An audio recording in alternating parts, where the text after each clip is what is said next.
Good morning. You're listening to FloorDaily.net, and I'm Kemp Harr. This morning, my guest is Ken Simonson, the chief economist with the Associated General Contractors. Ken, how you doing? Fine, thank you. It's good to catch up with you. I've caught you in Washington. Are things back to normal up there? Oh, I don't think so. This is the most abnormal time I've ever seen. Yeah, interesting times in Washington. But I appreciate you talking to me and to my audience. Most people know Associated General Contractors is a trade association of construction contractors, and I was given a copy of a presentation that you put together that's called The Coronavirus Impacts and Implications for U.S. Construction. The date on it's December 28, 2020. So why don't you give us a couple highlights of that, if you would? Sure. What we found is that contractors are generally expecting the demand to be down in 2021. Mm-hmm. There are a few positives. Certainly, the warehouse market is very hot these days, and there's also strong demand for healthcare facilities other than hospitals and nursing homes. With coronavirus filling up so many hospitals and with so many people getting sick in nursing homes, people who need other kinds of care are looking for ways being treated outside of those facilities. And of course, there's also a lot more testing, screening, and lab facilities that are needed these days. Uh-huh. So there are a couple of niches that are good for construction, but by and large, the project count seems to keep dwindling. Yeah.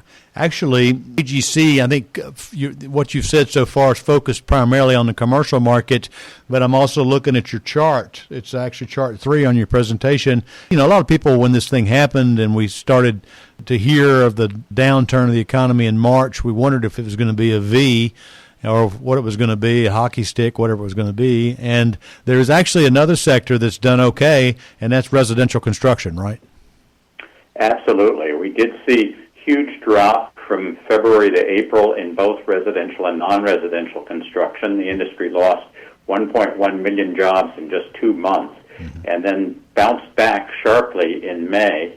But ever since the early summer, there's been a big divergence. Home building just keeps going on, and of course, a lot of people are also doing additions and renovations to their homes. Yeah. But most non-residential construction has been weakening, so total non-residential employment has been essentially flat ever since last summer. Yeah.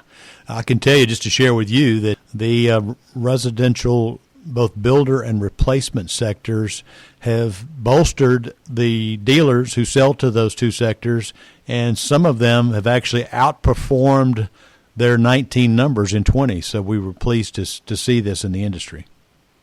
Yes, and I think that is going to continue very strongly in 2021. But those who are selling for offices, for hotels, for convention centers, restaurants, or retail, they're really going to have a hard time in 2021 and perhaps beyond that. Yeah, when do you think we'll see some sense of normalcy on the commercial side of the business? Well, I think it really depends on the public being willing and able to get vaccinated. Yeah. Until we have a very high percentage of the population vaccinated, then we're at risk of having further setbacks in the economy. Once the economy does start to recover, though, construction is going to lag because we have so much vacant office space, retail and restaurant space, and a lot of people still hesitant to go back into those kinds of facilities, and a lot of owners who don't have the money to expand or build new ones. You know, one of the sectors that's kind of interesting is this whole tenant sector of the commercial market. When a restaurant or whatever the tenant is goes out of business, the building owner will sometimes get that space ready for a new tenant. Do you think there'll be maybe an uptick just in that TI sector or not?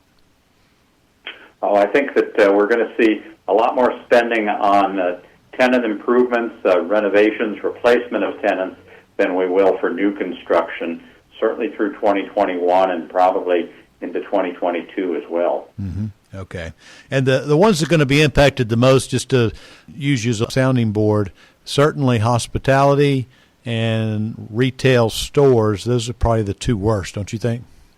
I do. I think that people will come back to restaurants as soon as they feel it's safe to be in an indoor place close to other people. I know I'm tired of cooking at home and would be glad to get back into restaurants, but I think people's buying habits have shifted permanently away from stores and to more and more online purchases. So that's a positive for distribution facilities, but a long-term negative for stores. Mm-hmm. I noticed, too, you make a comment on page 9 of your presentation that we might see continued demand for K through 12. Is that right? Yes. Again, there's a split here. That higher education, a lot of question about how many students need to be on campus or could be, how soon international students will come back. So a lot of universities and colleges are probably going to put off construction, but we have about the same number of kids going to school as soon as they're able to as we had before the pandemic. So demand for school construction is going to be as strong as it was before. Okay, one last question. Just curious on the urban-rural shift. That's going to we're going to see more movement out to the suburbs, don't you think? It's still a big question mark. Unquestionably, there have been a lot of people leaving densely packed cities if they've been able to work remotely and living beyond the suburbs, even in resort or other areas. The suburban areas, I think it's going to depend in part on where the jobs are. And if people can work remotely, they're going to be more inclined to live in suburbs and beyond suburbs. But if they still need to get to an office or to a downtown job, then I think the appeal of living in cities will remain. You know, we had a flu epidemic in 1919, and then we had the Roaring '20s. So do you think there's a possibility that once everybody's vaccinated that the economy gets back up on track? I think it's going to take a long time, and it's going to really depend on the global economy as well as the U.S. economy. Mm-hmm. So for now, it's likely to be a bumpy ride in 2021, and too early to tell if we're going to get really back on track in 2022, or it'll take even longer. All right, Ken, thanks so much for your insight. Again, been talking to Ken Simonson, the chief economist with the Associated General Contractors Trade Association, and you've been listening to Kemp Harr and FloorDaily.net.